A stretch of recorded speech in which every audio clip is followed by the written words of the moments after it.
Hey everybody, welcome back to Kielbasa Corner, where today I'm going big.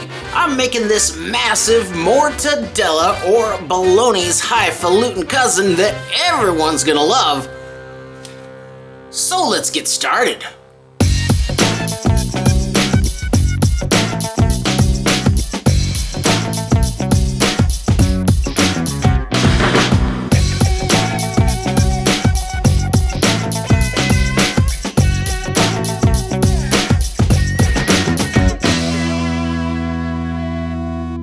This is another all-pork recipe, so I'm starting with some pork shoulder. And this usually comes in close to 20% fat content, but I want to bump this one up just slightly to get it to somewhere between 23 and 25% fat. So I'm going to add in just a little bit of back fat.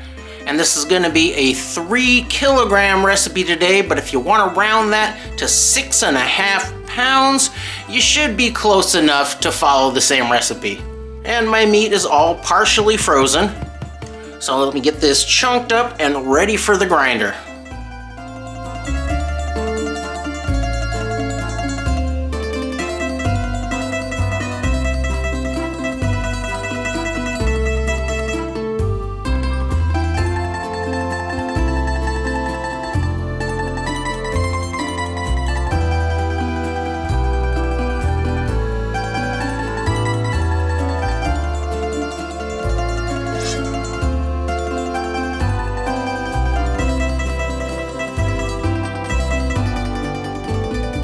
When you're making an emulsified sausage like this one, getting the finest grind that you can on it before moving on to the food processor stage is gonna help you out.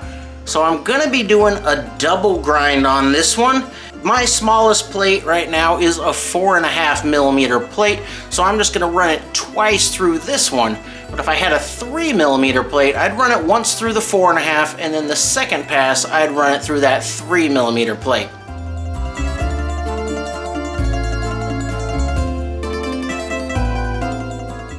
Now this may or may not be necessary, but I'm gonna actually spread this out a little bit and pop it in the freezer again for about 20-30 minutes and firm it up a little bit before my second grind.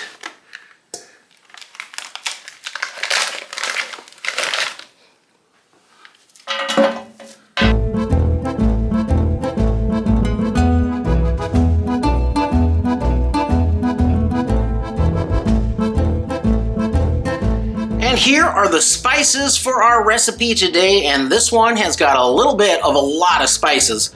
So let's get started with the salt, and this is 60 grams of plain salt. I've got 6 grams of white pepper. This is 6 grams of garlic powder, and the recipe calls for 3 grams of anise, but I don't have any anise seeds, so I'm substituting star anise, which has a slightly stronger flavor. So this is 1.5 grams of ground star anise. Here is 3 grams of mace and 1.5 grams each of caraway and coriander. And now I've got a scant 1 gram of cayenne pepper, and this is not in the original recipe, but I feel like a little bit of cayenne makes everything better, so that is completely optional. And I've got my cure. This is 7.5 grams of pink cure number 1. And for my liquid today, I'm going to be using 180 milliliters of some dry red wine, and I'm also going to be adding in 180 grams of ice chips to keep this cool and add some moisture while I'm processing it. And if I stopped right here, this would make a really nice bologna, but I'm making a mortadella, so I'm going to need some add-ins. And that is going to be 12 grams of whole peppercorns. I've got 105 grams of whole pistachio, and I'm going to be adding in 300 grams of some beautiful back fat here that I'll cut into kind of 1/4 to 1/2 inch cubes.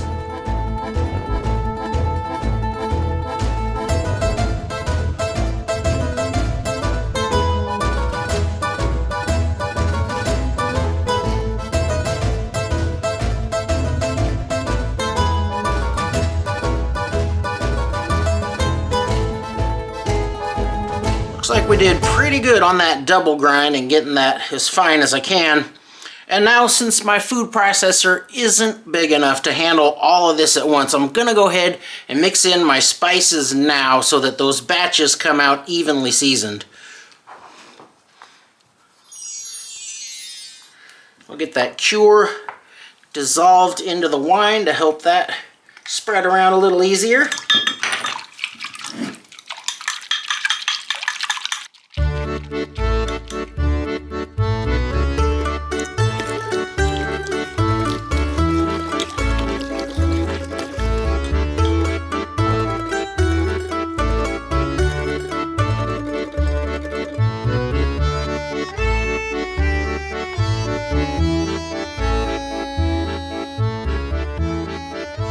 Now it's time to emulsify the sausage, and what I mean by that is that I'm going to process it at high speed, and that is going to kind of whip it and get the fat and the water in here, which would normally repel each other, to kind of bond and stay suspended in the mixture, and that is what's going to give this a real nice texture. And I want to get this as smooth as possible, but as it's processing, that friction in there is going to cause the temperature to rise.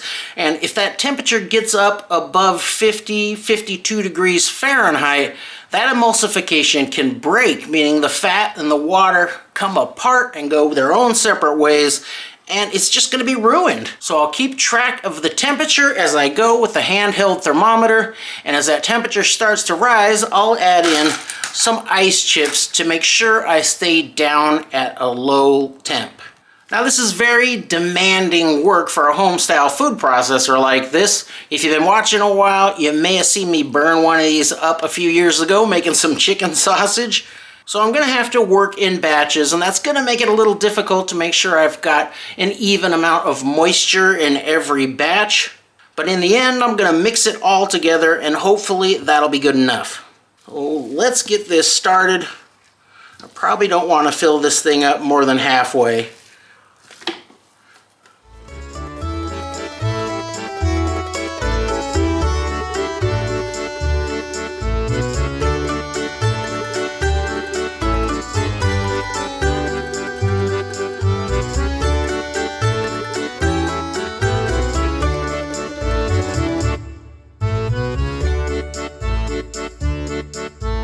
If your processor is struggling or having trouble getting that stuff smooth enough, and as long as you're keeping that temperature down, you can add in a little bit of ice water, just a little bit at a time, to help that move around a little better.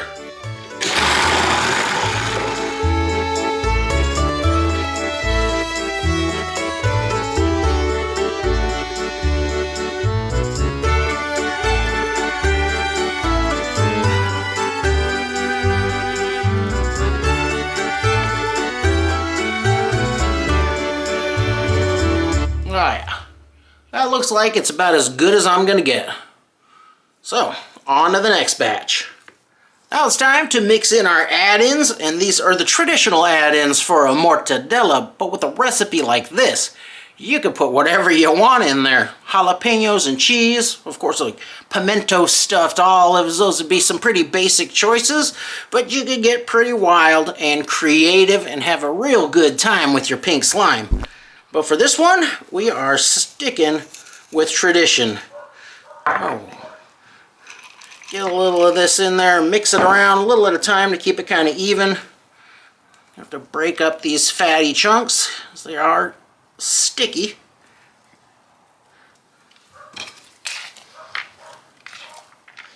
That's not going to work so good. We're going to have to go down and dirty.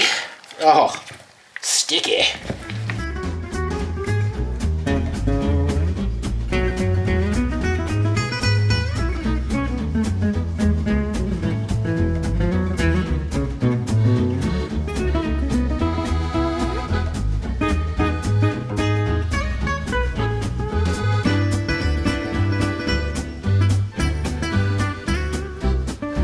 Work quickly and make sure you're keeping this stuff nice and cold.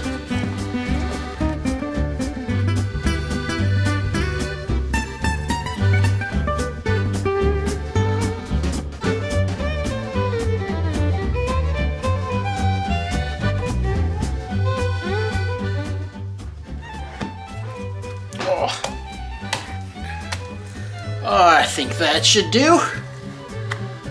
My meat mixture's ready to go, and I've got this massive casing. So now let's lock and load and crank out this chunky chode.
Slacked up a little bit.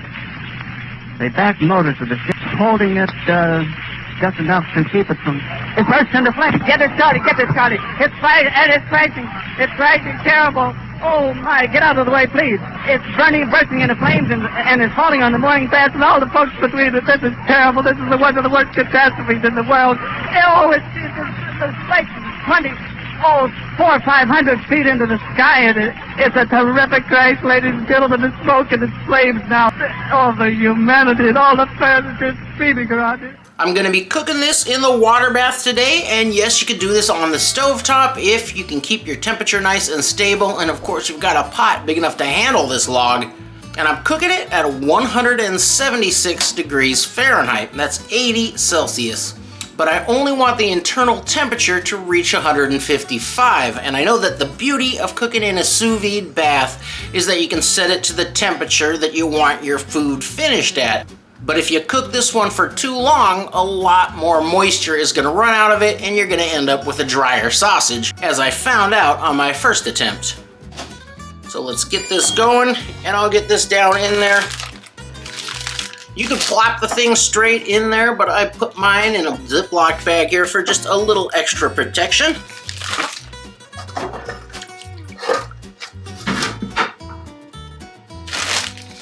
Now, hopefully that fits. Oh, very nice. If I kind of push that down a little bit, I can force the air out of the bag here. Water is quite hot today. And I'm going to need to weigh this down to keep it under the water. That'll do right there. This should take around 2 hours at this temperature, and I'll keep an eye on it with my little handheld thermometer here, and we'll pull that when it hits 155 degrees internal, and then I'll drop it right into a cold water bath to stop the cooking.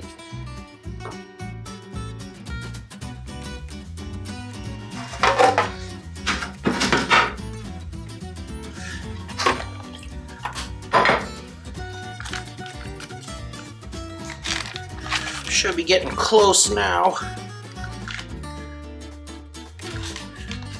Drive that right down into the center.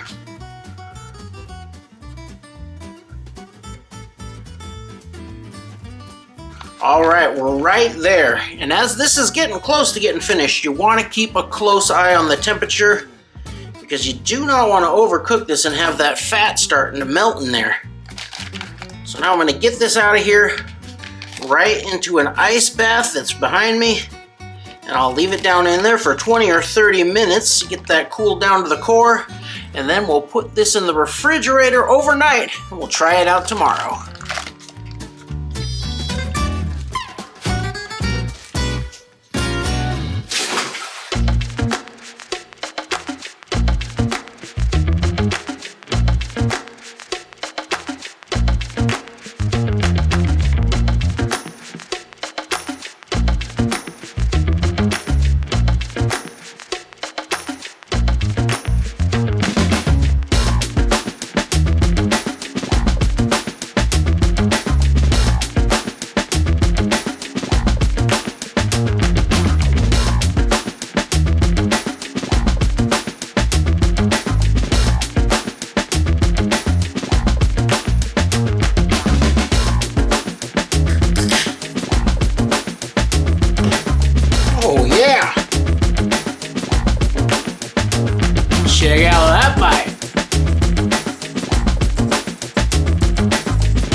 nice.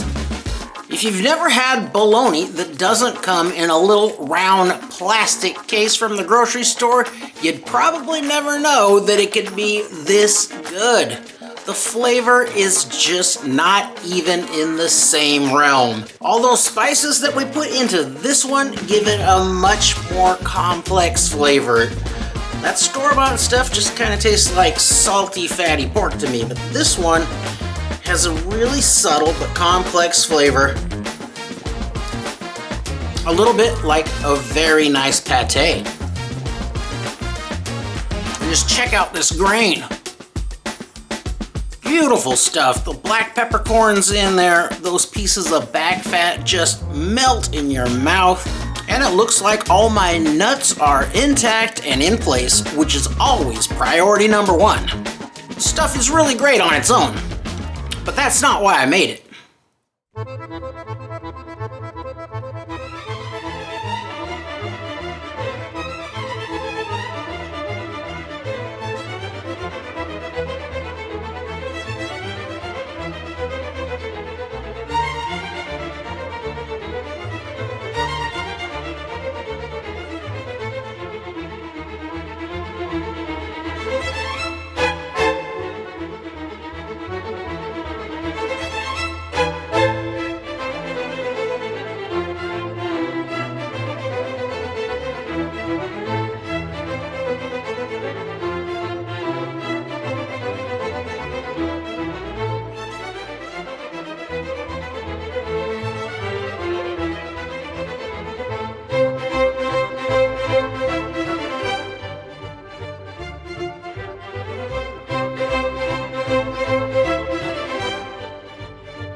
Oh yeah.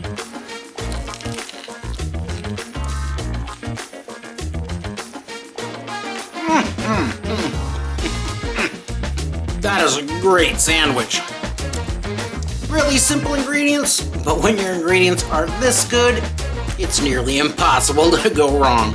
And with this recipe, I got enough to have great sandwiches for a very long time. And what I don't use, I think should freeze pretty well. There's another great sausage recipe in the books. I'm really happy with the way this turned out, and I hope you try it because I know you'll love it too. Thanks for watching.